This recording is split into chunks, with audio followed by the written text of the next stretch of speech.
My dear young leaders and parents, என் நெஞ்சில் குடியிருக்கும் உங்க எல்லாருக்கும் என்னுடைய வணக்கம் வணக்கம் வணக்கம் வணக்கம். Yes, young leaders and parents எல்லாரும் எப்படி இருக்கீங்க?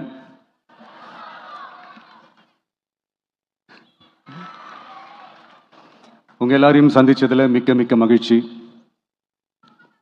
Thank you thank you. Love you too.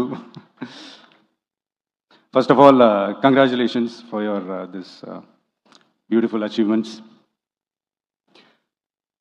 படிப்பில் சாதிக்கணும் தான், படிப்பும் சாதனை தான், அதான் மறுக்கலை. பட் அதுக்காக பர்டிகுலராக ஒரே ஒரு படிப்பில் மட்டும் நம்ம அச்சீவ் பண்ணியே ஆகணும் அப்படின்னு நினைக்கிறது ஒன்றும் சாதனை கிடையாது. ஒரே விஷயத்தை பற்றி திரும்ப திரும்ப யோசிச்சு உங்கள் ஆங்ஸைட்டியை ஏற்றிக்காதீங்க. அவ்வளோ ஸ்ட்ரெஸ்ஃபுல் ஆக வேண்டிய அவசியம்லாம் ஒன்றுமே கிடையாது. இது நான் ஏன் சொல்கிறேன்னா, நீட்டு மட்டும் தான் உலகமா?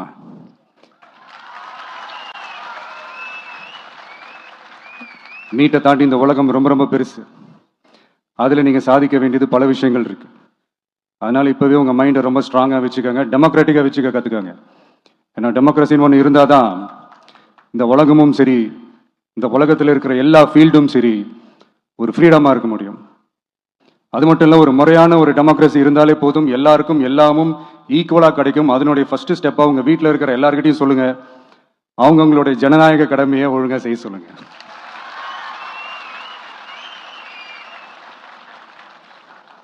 ஜனநாயக கடமையை சரியாக செய்யறதுன்னா அது ஒன்றும் பெரிய ஒரு விஷயம்லாம் கிடையாது, சாதாரணமான விஷயம்தான். நல்லவங்க, நம்பிக்கையானவங்க, இது வரைக்கும் ஊழலே செய்யாதவங்க யாருன்னு பார்த்து தேர்ந்தெடுக்க சொல்லுங்க. அவ்வளோதான், as simple as that. அதுதான் அந்த கடமை. நான் ஒரு 2 years பேக் இதே ஸ்டூடெண்ட்ஸ் ஃபங்க்ஷனில் நான் சொல்லியிருந்தேன், இந்த காசு கொடுத்து ஓட்டு வாங்கி ஜெயிச்சிடலாம்னு நினைக்கிறாங்க இல்லையா, அவங்கள அந்த கல்ச்சரே யாரும் என்கரேஜ் பண்ணாதீங்க, யாரும் காசு வாங்காதீங்க, உங்கள் பேரண்ட்ஸ் கிட்டையும் எடுத்து சொல்லுங்கன்னு நான் சொல்லியிருந்தேன். அதை அப்படியே ஃபாலோ பண்ணுங்க. ஆனால் நீங்கள் வேணா பாருங்க, அடுத்த வருஷம் என்ன நடக்க போகுதுன்னு. வண்டி வண்டியாக கொண்டாந்து கொட்ட போறாங்க. அது அத்தனையும் உங்ககிட்ட இருந்து கொள்ளையடிச்ச பணம் தான். என்ன பண்ண போறீங்க? என்ன பண்ணணும்னு உங்களுக்கு கரெக்டா தெரியும். அது நான் சொல்லிதான் புரிய வைக்கணும்னு ஒன்றும் அவசியம் இல்லை. அண்ட் மை டியர் பேரண்ட்ஸ், உங்ககிட்ட ஒரு சின்ன ரிக்வெஸ்ட். உங்கள் குழந்தைங்களோட விஷயத்தில் எதுவும் ஃபோர்ஸ் பண்ணாதீங்க, ப்ரெஷர் போடாதீங்க, எதுவும் இம்போஸ் பண்ணாதீங்க. ஃபர்ஸ்ட் ஆஃப் ஆல் அவங்களுக்கு என்ன பிடிச்சிருக்குன்றதை தெரிஞ்சுக்கிட்டு அதுக்கு ஏற்ற மாதிரி வழி நடத்துங்க. நான் டெஃபினட்டாக சொல்கிறேன், எத்தனை தடைகள் வந்தாலும் அவங்கவுங்களுக்கு பிடிச்ச விஷயத்தில், அவங்கவுங்களுக்கு பிடிச்ச துறையில் அவங்க கண்டிப்பாக சாதிச்சு காட்டுவாங்க.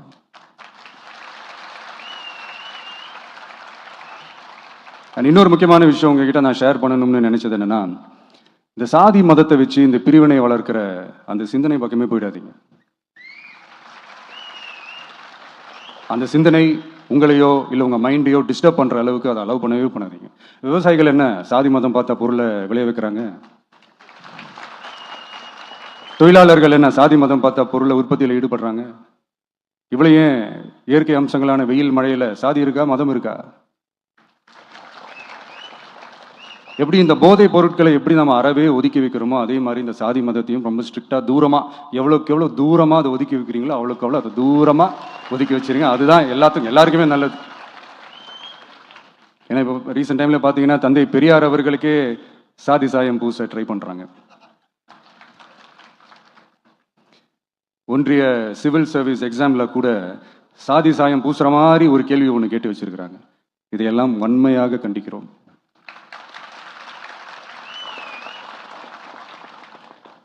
இந்த உலகத்தில் எது சரி எது தவறு அப்படின்றத அனலைஸ் பண்ணி பார்த்தாலே போதும், ஒரு குழப்பம் இல்லாத ஒரு தெளிவான ஒரு வாழ்க்கையை ஒன்று வாழலாம். எதுக்கும் ரொம்ப எமோஷ்னலாக ஆகாதீங்க, அவ்வளோ வருத்தலாம் இல்லை. டெக்னிக்கல் அண்ட் சயின்டிஃபிக் அப்ரோச்சோடவே திங்க் பண்ணுங்க. ஏன்னா வரப்போகிற இயர்ஸில் ஆல்ரெடி இந்த ஏஐ, ஆர்டிஃபிஷியல் இன்டெலிஜென்ஸ் உலகத்தை எதிர்கொள்றதுக்கு அதுதான் ஒரே வழி. The sky is vast and wide and you have strong wings.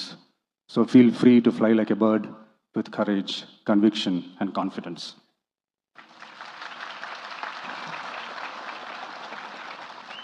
எவ்வளவோ பண்ணிட்டோம், இதை பண்ண மாட்டோமா? எவ்வளவோ பார்த்துட்டோம், இதை பார்க்க மாட்டோமா? அப்படின்ற அந்த பாசிட்டிவ் நோட்டோடவே ட்ராவல் பண்ணுங்க. கான்ஃபிடென்ட்டாக இருங்க, நல்லதே நடக்கும், வெற்றி நிச்சயம். மீண்டும் சந்திக்கும் வரை நன்றி, வணக்கம். நான் வந்து அடுத்த செட் ஆஃப் ஸ்டூடெண்ட்ஸ் கூட நான் நெக்ஸ்ட் வீக் போல் நான் மீட் பண்ணுறேன். ஸோ அவங்களுக்கும் சேர்த்து இன்றைக்கி நான் பேசினதாகவே இருக்கட்டும். ஏன்னா ஒவ்வொரு வாட்டி இந்த மாதிரி நான் அட்வைஸ் பண்ணிட்டு இருந்தேன்னா நல்லா இருக்காது, உங்களுக்கும் போர் அடிச்சிடும். ஸோ தேங்க்யூ, எல்லோரும் வாங்க, மீட் பண்ணுவோம்.